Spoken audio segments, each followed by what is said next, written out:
If I asked you what the biggest surprise of this World Cup was, there's a good chance you wouldn't say Cape Verde.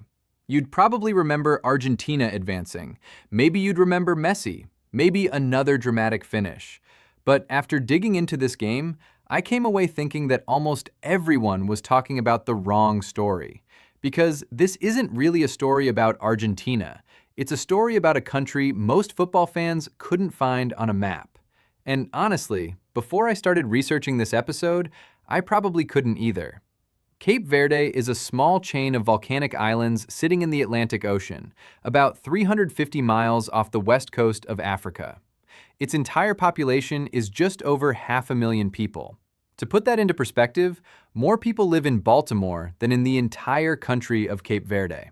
Now think about what that means. A nation with fewer people than many American cities somehow found itself standing across from the defending World Cup champions. That doesn't happen by accident, and that's the first thing that surprised me. At first, I assumed this was one of those Cinderella stories where a team just gets hot at exactly the right time. The more I researched it, the more I realized I was completely wrong. Cape Verde didn't suddenly become a good football team. They'd been quietly building toward this moment for years. The rest of us just weren't paying attention. Here's something else I found fascinating. When you think about a national team, you probably imagine players who all grew up in the same country. Cape Verde isn't like that. Many of their best players actually grew up in Portugal, France, the Netherlands, Luxembourg, and other parts of Europe. Their families had emigrated years earlier. Those players trained in European academies. They played in European leagues. But when the time came to represent a country, they chose Cape Verde. I love that, because suddenly this tiny nation wasn't limited to the players living on the islands. It had an entire worldwide community connected by one flag. That's a huge advantage if you know how to bring everyone together. Of course, bringing people together is the hard part. Talent has never been football's biggest problem. Every country has talented players. Winning usually comes down to something else: organization, identity, belief. And that's where Pedro Bubista Brito comes in. He wasn't trying to build a team full of stars. He was trying to build a team that trusted each other. From everything I read, his message was remarkably simple. Stay organized, stay disciplined, trust the system. It doesn't sound revolutionary, but sometimes the simplest ideas are the hardest to execute, especially when you're coaching players who spend most of the year in different countries, different leagues, and different football cultures. Then I started thinking about something I'd never really considered before. Imagine trying to build a national team with only 500,000 people. Every injury matters more. Every retirement matters more. Every generation matters more. Countries with 50 million people can survive losing a few great players. Countries like Cape Verde don't have that luxury. They have to maximize every single opportunity they get. And that's exactly what they started doing. Year after year, qualifying campaign after qualifying campaign, they kept improving. Not dramatically. Not overnight. Just steadily, quietly, almost unnoticed. Looking back now, that's probably the biggest lesson from this story. Most breakthroughs don't happen overnight.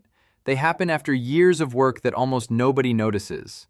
By the time the world finally noticed Cape Verde, they were already ready. The question wasn't whether they belonged at the World Cup anymore. The real question was, how did they actually get there? Because that journey might be even more impressive than the match everyone remembers. Most people think qualifying is the easy part, especially for the smaller countries.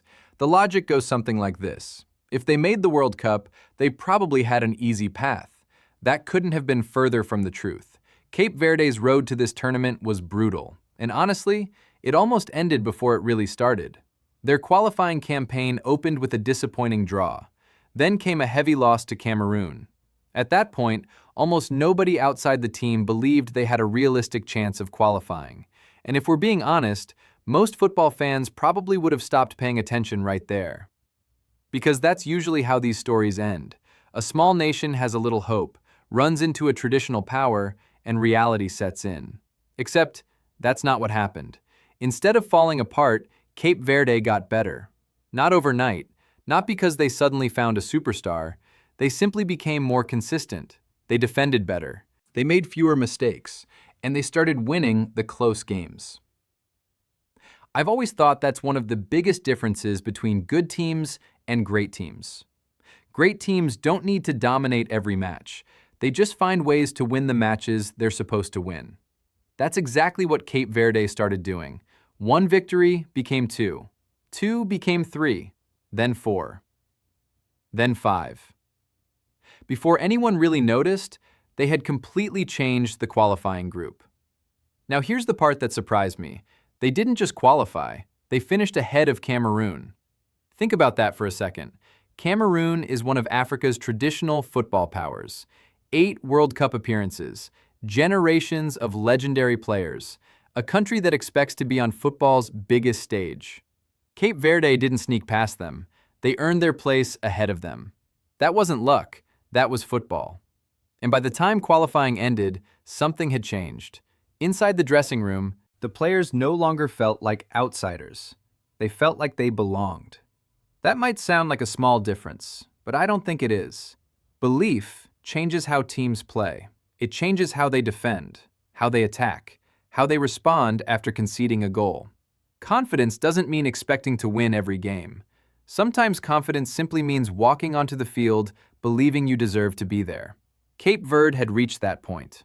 Then the World Cup draw arrived, and once again, almost nobody gave them a chance. Spain, Uruguay, Saudi Arabia. Most predictions had Cape Verde finishing near the bottom of the group. Some expected them to struggle just to score. Instead, they frustrated everyone. They drew Spain. Then they drew Uruguay. Then they drew Saudi Arabia. 3 matches, 3 draws, no victories. And somehow, it was enough. That's one of my favorite parts of this story, because advancing without winning a match sounds impossible until you remember what Cape Verde had become. This wasn't a team trying to entertain people. This was a team built to survive, to stay organized, to remain patient, to make every opponent work for absolutely everything. That identity had carried them through qualifying. Now, it was carrying them through the biggest tournament in the world. By the end of the group stage, Cape Verde had already made history. They became the smallest nation by population ever to reach the knockout rounds of a men's World Cup. Just think about how incredible that sentence is. Not one of the smallest. The smallest. History had already been made. If they lost their next game, people back home were still going to celebrate. The mission had already been accomplished. But here's where I think everyone misunderstood Cape Verde. The media talked about them like they were happy just to be there. Everything I found suggests otherwise. This team didn't travel across the Atlantic hoping for a nice story. They came to compete. They believed they belonged. And now, standing between them and a place in the next round was the defending World Cup champion, Argentina. If Cape Verde wanted the football world to remember them forever, this was their opportunity. By the time kickoff arrived, I don't think Argentina underestimated Cape Verde. That's actually one of the biggest misconceptions surrounding this match. Teams don't reach the knockout stage of a World Cup by accident. Argentina knew exactly who they were playing. They knew Cape Verde had already frustrated Spain. They knew they'd already frustrated Uruguay. And they knew this wasn't a team that was going to beat itself. But knowing something and experiencing it are two completely different things. The first 20 minutes probably looked exactly how everyone expected. Argentina controlled possession. They moved the ball confidently. Cape Verde spent long stretches defending. If you had only watched the possession statistics, you would have thought Argentina was completely in control. But football can be deceptive like that, because possession isn't pressure, and pressure isn't always measured by shots. Sometimes, pressure is simply refusing to disappear. That's exactly what Cape Verde kept doing. Every clearance, every block shot, every save was quietly sending the same message.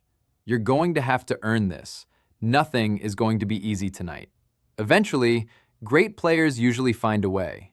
And Lionel Messi has built an entire career around finding moments that nobody else sees. In the 29th minute, he found one. One perfectly timed run, one clinical finish, 1-0 Argentina. If you had paused the match right there, most people would have predicted the same ending. Argentina scores another, maybe two more. Game over. But here's the moment I think changed everything. Watch Cape Verde after the goal. Nobody panics. Nobody starts pointing fingers. Nobody looks defeated.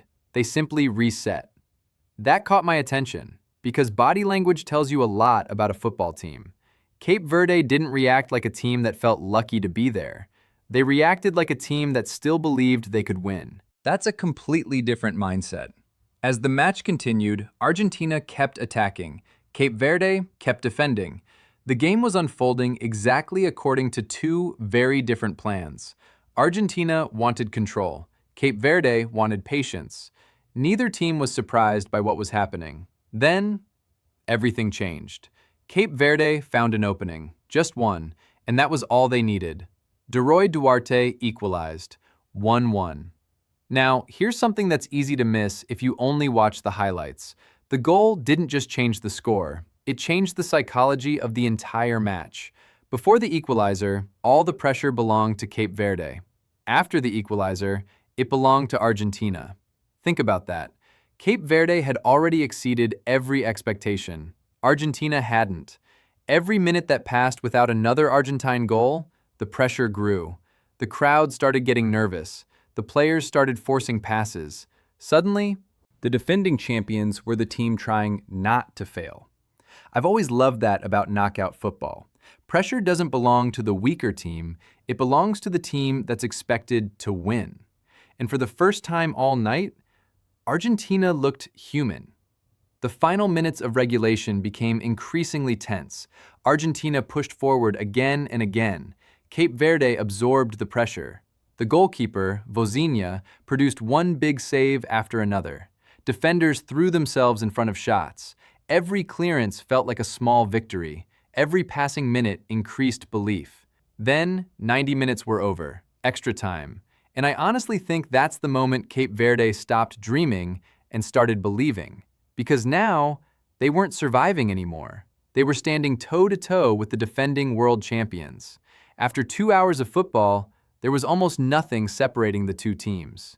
If you're Argentina, that's uncomfortable. If you're Cape Verde, that's empowering. And what happened next is why people still remember this match. Extra time has a funny way of exposing who you really are. By that point, nobody has much energy left. Tactics become simpler, mistakes become more common, and sometimes the team that's mentally stronger finds a way. Early in extra time, Argentina looked like they had finally restored order. They scored again, 2-1, and for just a few moments, everything felt normal.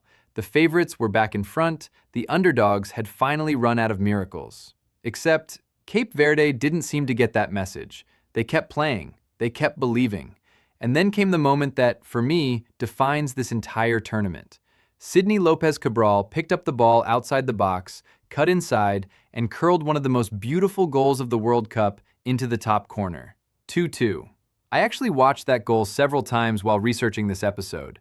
Not because of the finish, because of what happened immediately afterward. The reaction. Cape Verde didn't celebrate like a team that had just scored an incredible goal. They celebrated like a team that expected to be there. That confidence fascinated me. At that moment, I honestly think the entire football world started asking the same question. Could this actually happen? Could one of the smallest countries ever to play in the World Cup eliminate the defending champions? For a few minutes, it genuinely felt possible. And that's what makes football different from almost every other sport. For 90 or 100 or even 120 minutes, belief can shrink enormous gaps in talent, money, history, and reputation. Eventually, football reminded everyone how cruel it can be. A corner, a header, a deflection, an own goal. Just like that, the dream was over. And I have to admit, I always feel for players who score own goals. History remembers their mistake. It rarely remembers everything they did to keep their team alive long enough for that mistake to matter. Without Dini Borges, Cape Verde might never have reached that moment in the first place. That's worth remembering. Argentina advanced, exactly like everyone predicted before the match. But somehow, that isn't what I remember. I remember a nation of just over 500,000 people making the defending champions look uncomfortable for more than 2 hours. I remember a team that never looked intimidated. I remember a coach who convinced a group of players from different countries that they could become one identity. Most of all, I remember how this story changed while I was researching it. I started this episode thinking Cape Verde had almost pulled off one of the biggest upsets in World Cup history. I finished it realizing something completely different. This wasn't a lucky underdog. This was the result of years of planning, years of discipline, and years of building a culture that believed it belonged on football's biggest stage. The Argentina match wasn't the beginning of Cape Verde's story. It was the moment the rest of us finally noticed it. And I think that's an important lesson beyond football. We usually notice success when it becomes visible. We rarely notice the years of quiet work that made it possible. Whether it's sports, business, or life, the breakthrough is usually the part everyone sees. The foundation is the part almost everyone misses. Cape Verde reminded us of that. Yes, Argentina moved on. That's what the tournament remembers. But I think football remembered something else. It remembered that greatness isn't measured only by trophies. Sometimes, greatness is making the entire world pay attention. For one unforgettable night, Cape Verde did exactly that. And that's what was beyond the box score. Thank you for watching. If you enjoyed looking beyond the final score and into the story that shaped it, I'd love to have you back for the next episode. Because every week, there's another game, another moment, and another story waiting to be discovered. I'll see you next time.